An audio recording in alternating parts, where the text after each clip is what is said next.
வணக்கம். ஜவைஜர் from Javadupatti Pudur. Power writer அப்படிங்கிற YouTube channel மூலமாக உங்களை மீண்டும் சந்திக்க ரொம்ப மட்டற்ற மகிழ்ச்சி. அத்தோட எங்கள் சேனலை சப்ஸ்கிரைப் பண்ணுங்கள், பெல் பட்டன் அழுத்த மறந்துடாதீங்க.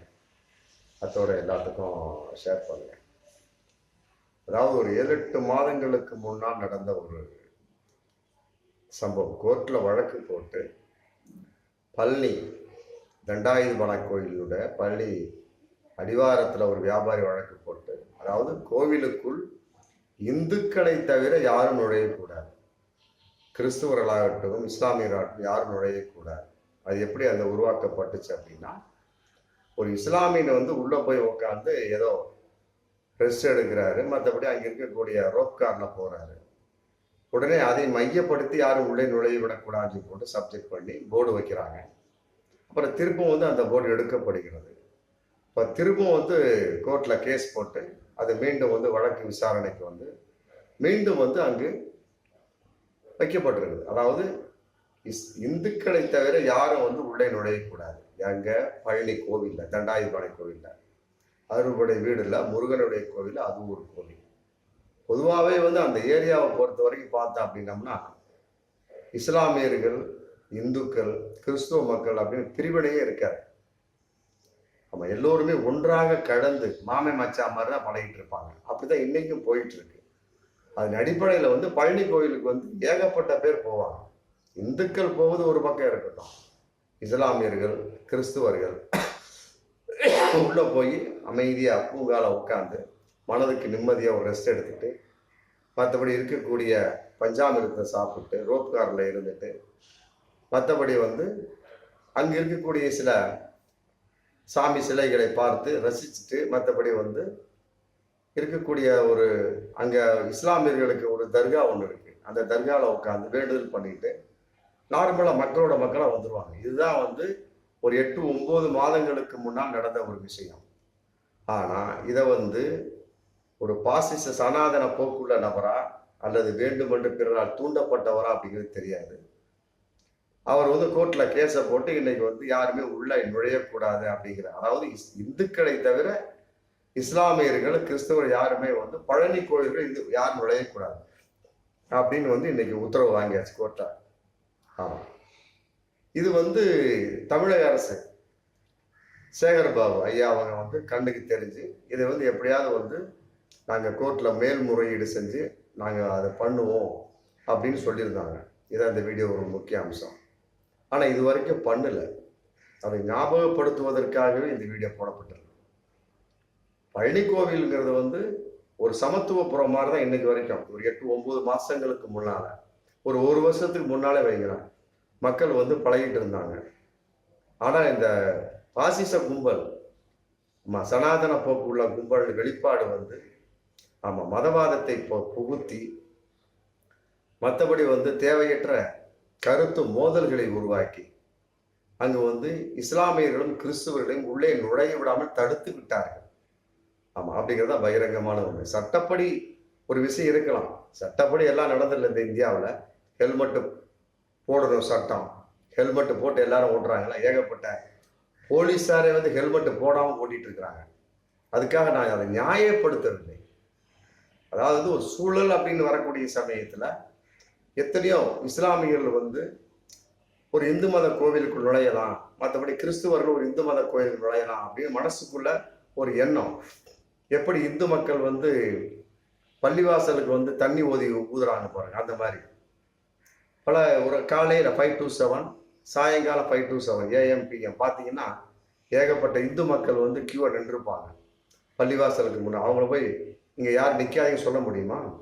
ஏகப்பட்ட பேர் கும்பல் ஒரு பள்ளிவாசலில் பார்த்தீங்கன்னா இந்து மக்கள் தான் நிறைய நிற்பாங்க. காரணம் என்னன்னா, தன் குழந்தைக்கு சளி பிடித்து விட்டது, மற்றபடி ஏதோ ஒன்று காத்து கருப்பு அண்டிருச்சு, மற்றபடி தூக்கமின்மை, இந்த மாதிரிலாம் பல மனநோய்களை சொல்லி அவங்க என்ன பண்ணுவாங்க, அந்த இடத்துல ஒரு மருத்துவத்தை தேடுவாங்க. அது தெய்வீக மருத்துவம், இஸ்லாமிய மருத்துவம். அதை போன்ற பல இஸ்லாமியர் இருக்கிறாங்க, கிறிஸ்துவர் இருக்கிறாங்க.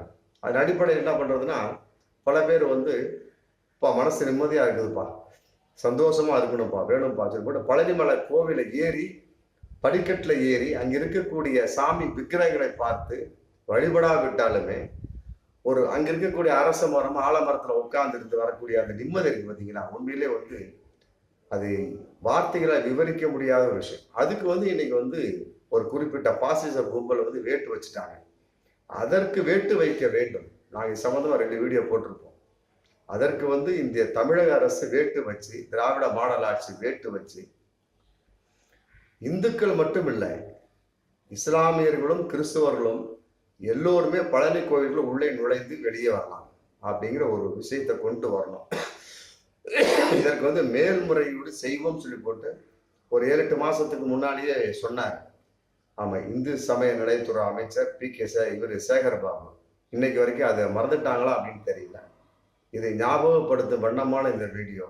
அதனால வந்து இந்த வீடியோவை பார்த்தாவது வந்து கட்டாயமாக வந்து சேகர் பாபு ஐயா அவர்கள் உடனே மேல்முறையீடு பண்ணுங்க. ஆமா, கீழே வந்து கீழ்கோர்ட்ல தான் அந்த தீர்ப்பு வந்திருக்கு. மதுரை கோர்ட்டுன்னு நினைக்கிறேன். ஆமா, ஞாபகம் இல்லை. சரி, மதுரை கோர்ட்டு தான். ஆமா, ஒரு லேடி நீதிபதி தான் பண்ணாங்க. அதை வந்து மேல்முறையீடு சென்னை ஹைகோர்ட்டுக்கு போடுங்க. முடியலையா அதை கொண்டு போய் உச்ச நீதிமன்றத்துக்கு கொண்டு போங்க.